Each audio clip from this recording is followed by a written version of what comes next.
I told you to stay away from the Githyanki. But you just couldn't help yourself. Could you?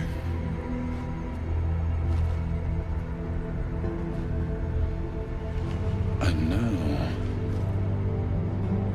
you've come here to murder me. Very well. What do you want to know? Vlaakith wants me dead because I know her secret. It is a secret so great that if her people ever found out, that would be the end of her rule. The end of her. That same secret is how I've been protecting you from the Absolute. I can hear your thoughts. You think I'm lying. Vlaakith warned you that I would try to deceive you, but consider this. What reason have I to deceive you? I want the same thing as you. Freedom. I'm on your side. I have been since the very beginning.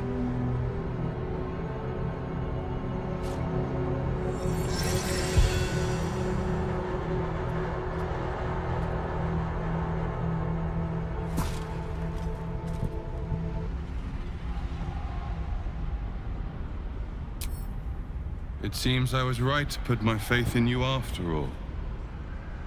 Thank you. Vlaakith will be furious, to make no mention of your Githyanki companion. The Lich Queen fears nothing more than the loss of her empire.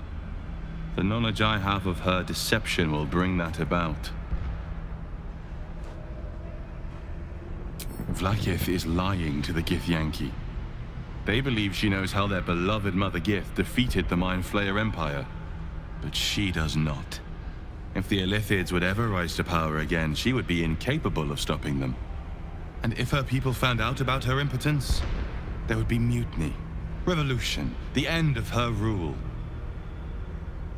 But that very power, the power to resist Illithid control, which Vlaakith only pretends to know, is how I've been protecting you. I suppose she hoped to extract it from my corpse. Since you spared me that fate, she will come for you. As do I. I have delayed long enough. The next attack is overdue, and I can't risk you being caught in the middle of it. I need you out there, searching for the Absolute. You are on the right path, to Moonrise Towers. Return to it. I hope you are ready to face Vlaakith's wrath. The entire Kresh stands ready to kill you in her name. Good luck. Speak. Have you killed my queen's enemy? Vlaakith does not lie to her faithful. Open your mind. Show me. Your mind tingles. Lizelle seeks entrance. Your thoughts become one. She sees the truth of your confrontation in an instant. Vlaakith Tafkinazin. I see only madness. Vlaakith bears the full might of Tunarath's arms, and the covenant of the great Mother Gith. Skvar! We are leaving this place, now! There, Wanderer. Stay thy course a moment to indulge an old man. Elminster? The very same, Gale. And a fair bit miffed he is, too, finding himself forced to expose his best pair of boots to so many miles of country road on your behalf.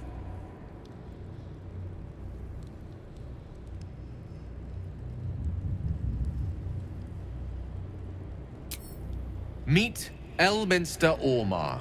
A good friend of mine, but rather more significantly, he's the most famed and respected wizard in the realms. Am I, indeed? Most famed and respected errand boy, more like. I was bid to spare neither time nor my own self to find you. She sent me, Gale. You know of whom I speak. But why? Out with it, Elminster.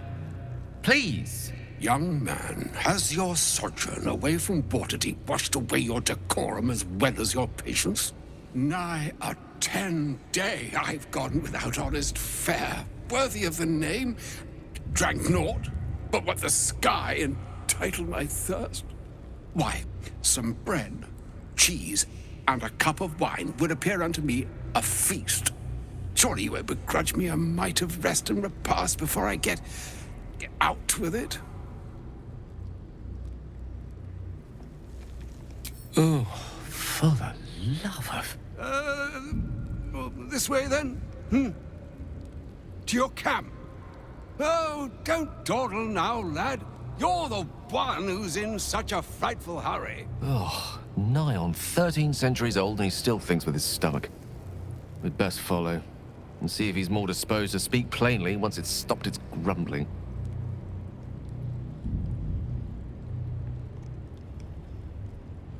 A wise choice. Better to indulge your curiosity than Elminster's appetite.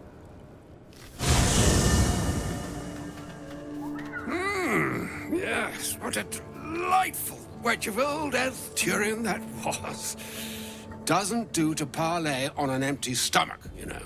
Makes one's words frivolous when they should be grave.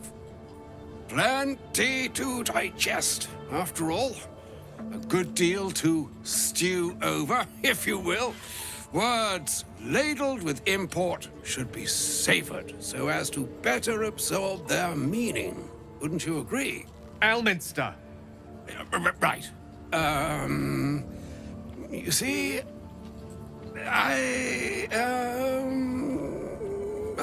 well, that is to say, Gale, my boy, I've come to address a most pressing matter.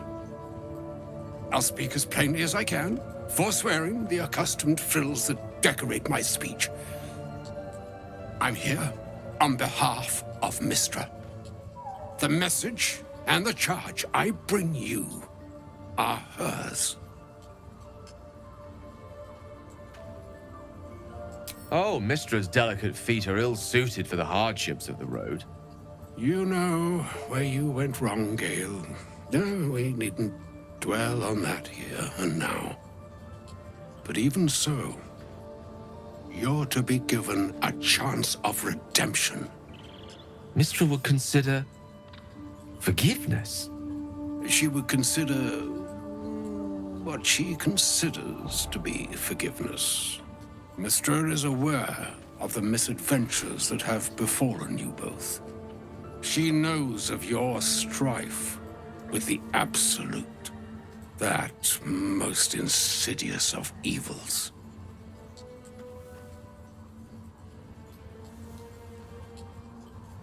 They choose the instruments of their will with great precision. Sometimes the single drops we think we are do not realize what waves we are building up to be. Do not discount yourself, and by the same token, do not discount your enemy. You must know that the Absolute is more dangerous than you can possibly conceive. It threatens all who live, even those who are undying. It threatens the gods, the weave, the very fabric of the universe itself. That is why I have come here to charge you, Gale, with its destruction.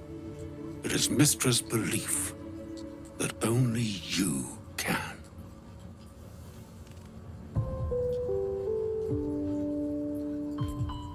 The orb. Precisely. Mystra has granted me the power to stop the clock, as it were, on the orb's rush to overpower you. Instead, you will be able to unleash its lethal combustion at will. Interesting. This could be help or hindrance. We shall have to see.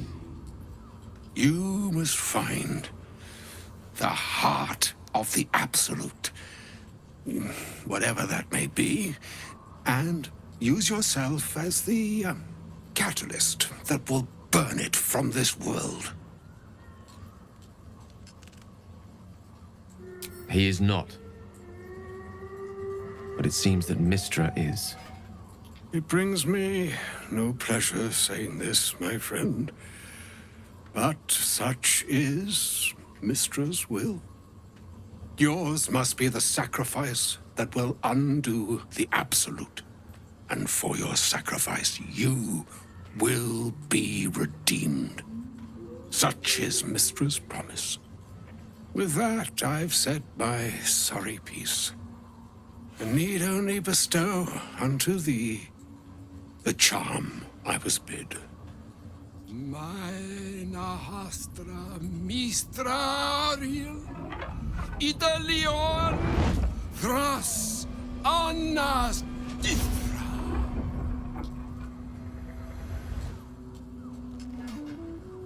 It is done. Both charge and charm have been committed into your care.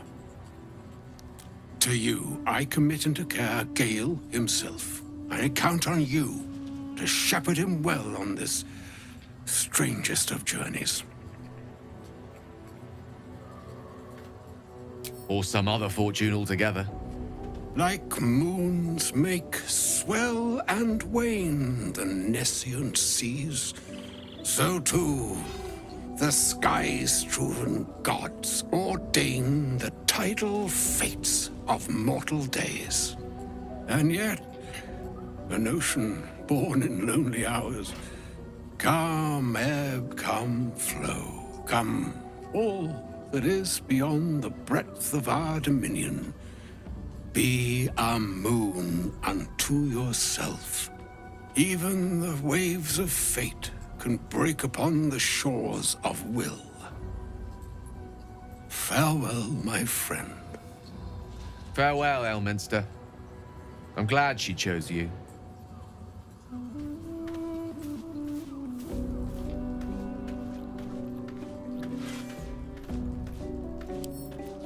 I need a moment for the two of us. An audience with Elminster is never less than memorable. I'd have hoped to introduce you to him in less dire circumstances. But those are hard to come by these days.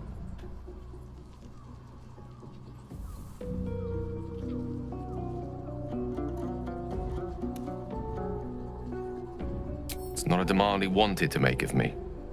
As Mistress chosen, he had no choice but to deliver her message, however much it pained him to do so. For Mystra to have sent him, the severity of her bidding could not be clearer, or weigh more heavily on me.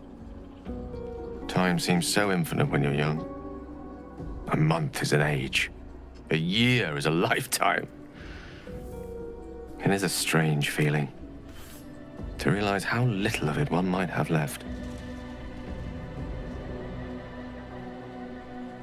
Of course, you offer the clearest solution to our problem. All I have to do is find the right place and time, close my eyes, and let go. Then the slate will be clean. Wrongs will be righted, the Absolute will be gone, and I along with it.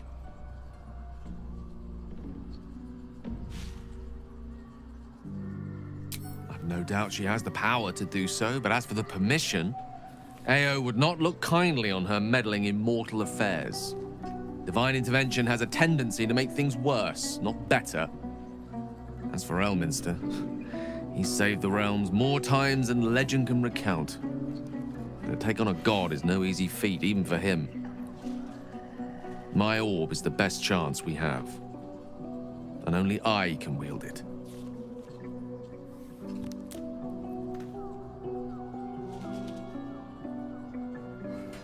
If there was, I'm sure the goddess of magic and the greatest wizard who ever lived would have identified it.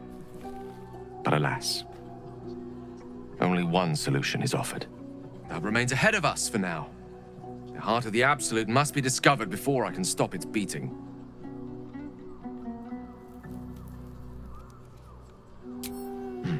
Then I suppose there is nothing more to be done but find the heart of the Absolute.